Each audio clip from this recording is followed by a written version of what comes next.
Regarde, si tu avais une occasion, une seule opportunité, de reprendre tout ce que le destin t'a volé en un instant, tu la saisirais ou tu laisserais encore le passé t'étouffer?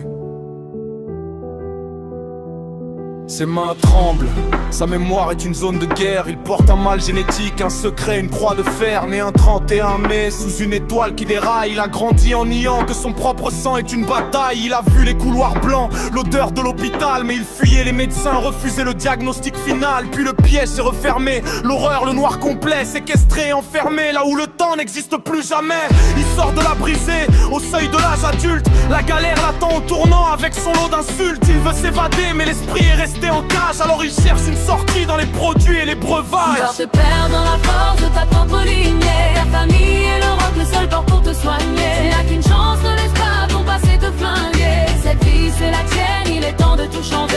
Tu te perds dans la force de ta propre lignée. Ta famille et le rock, le seul port pour te soigner. Tu n'as qu'une chance, ne laisse pas ton passé te flinguer. Cette vie c'est la tienne, il est temps de tout changer. Tu n'as qu'une vie, Maxime, ne la laisse pas s'effacer.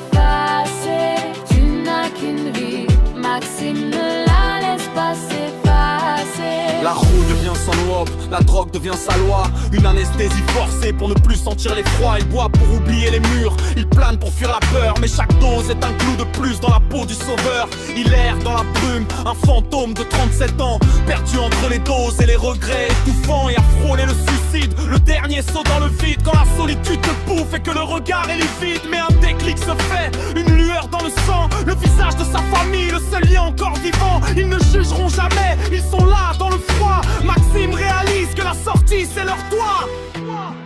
Plus de foyer, plus d'errance. Il change de direction. Il accepte enfin l'aide.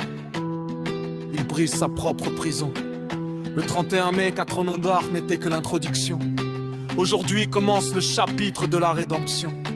Changer de ville, changer d'air, effacer les démons, reconstruire sur du propre, redonner un sens à son nom. La route est sinueuse, le passé griffe encore le dos, mais il marche la tête haute, il a lâché le fardeau. La vie normale l'attend, loin du pire et des cris. Avec les siens comme armure, il affronte enfin la vie.